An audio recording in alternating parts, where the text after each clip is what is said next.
I'm Chicken Johnny, and this is my tractor and my manure hauler. Now, it's a 28,000 pound trailer, but it's being pulled by a tractor that's about 60 horsepower. So we're not going to fill it up completely, but we're going to take a ride down the road and pick up a load of manure, probably about 8 tons, so about 1,600 pounds. That's about all that tractor is going to really be able to pull.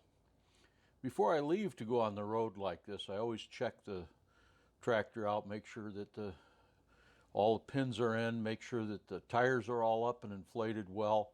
We let the air out of the rear tires to a certain degree when we're in the field, and this allows us to get a little bit better traction in the field. Yeah, I'm Chicken Johnny, and we're getting ready to go on a manure run.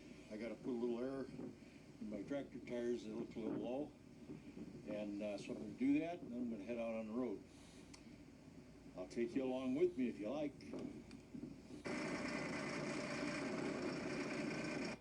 Well, as I said, we're going to get horse manure, and the reason we're going to get horse manure is we're going to spread it out on the field. And so while we're driving down there, I thought I'd talk to you for a little while about why we use horse manure. And there's a couple of reasons. One, it's really good for the environment. Horses will create a lot of manure, and I think it's about 8 tons a year is what a single horse is going to create, about 8 tons of manure. And that manure can be composted and spread out on your garden. It contains nitrogen, phosphorus, and potassium at a rate of about 11 pounds of nitrogen per ton, about 2 pounds of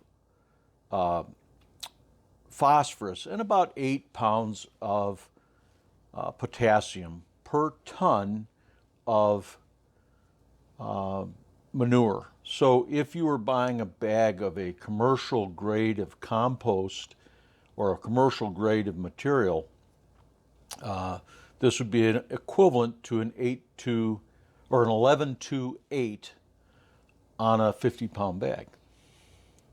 And that would be equivalent to a ton. So whatever your spreading rate is, it would give you about a ton. Now, as he's loading the trailer up with manure, you see that white dust? Well, it's not really dust. That is actually condensation coming out of the manure. It's moisture in the form of steam.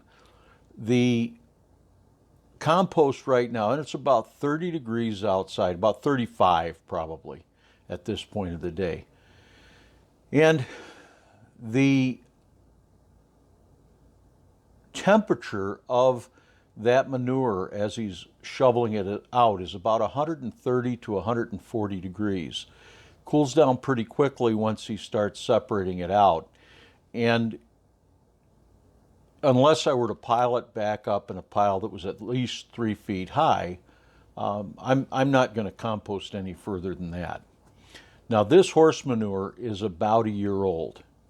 And if I wanted to use it for a spring dressing of the field, I would need to compost it for probably at least 2 years. 3 would be better. That's usually what I try to do. However, I'm going to put this down today. I'm going to put it down this fall. And I don't really have to worry about it because as long as I've composted and the compost has reached a temperature of 130 degrees for 3 days, I've done several things. The one thing that I've done is I've killed off any anaerobic or aerobic bacteria, the anaerobic bacteria is any bad bacteria I've killed off. And I've also killed any worms that might be in that soil. Now, I'm not talking about earthworms. I'm talking about parasites like ringworm and that kind of thing. And it's common in any manure pile. Now I'm going back, and you notice I did this in reverse because it's just easier. It's only 6 miles that I drove to get the manure and 6 miles back. Easier to back it up than it would be to turn the trailer around. So we're going to back up all the way back to the farm.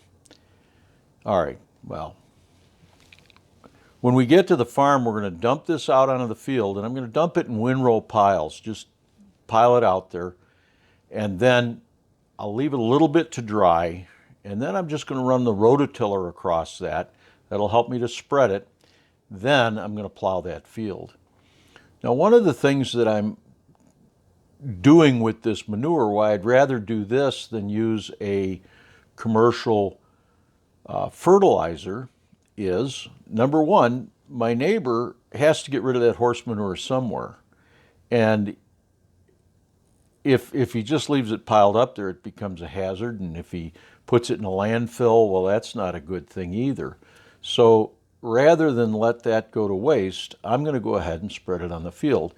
Plus, I am going to get some mass out of this, biomass. In other words, I've got some low areas in my field, and by spreading manure out on the field, I'm actually adding to the biomass of the field, raising the ground up, if you will. And this is how we end up with 24% organic matter in the top 14 inches of soil. One of the things, and I'm a firm believer that if you spread compost in the fall, you cannot over-fertilize. So I want to talk to you a little bit about different types of manure that you could use. Manure is broken up into two types of manure.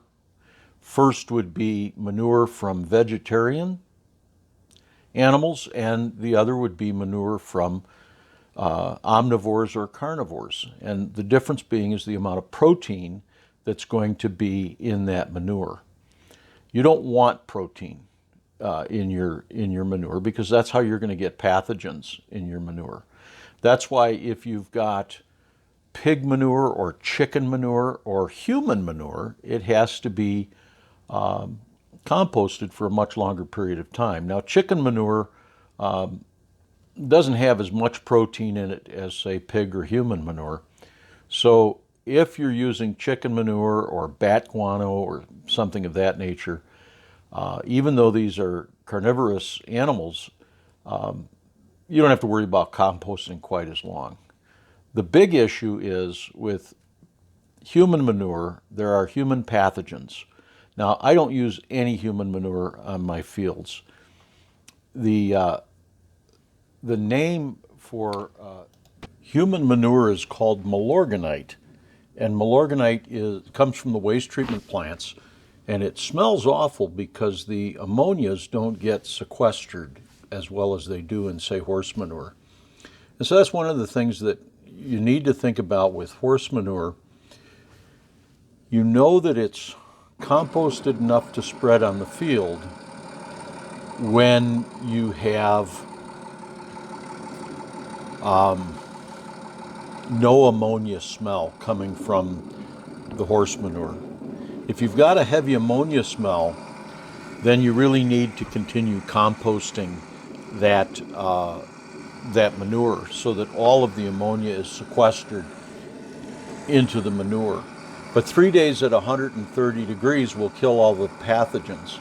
The other thing about horse manure is you get a lot of seeds in it.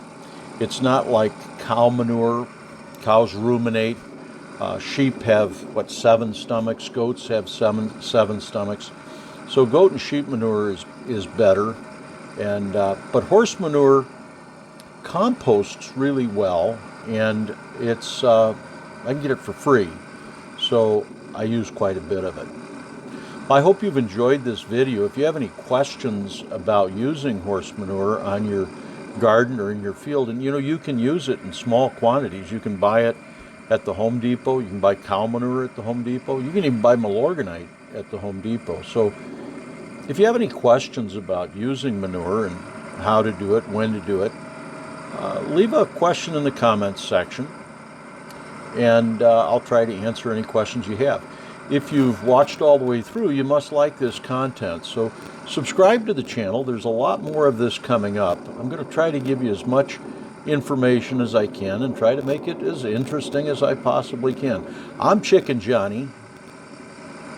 Emitzer Shem. I'll see you again. Eat your vegetables.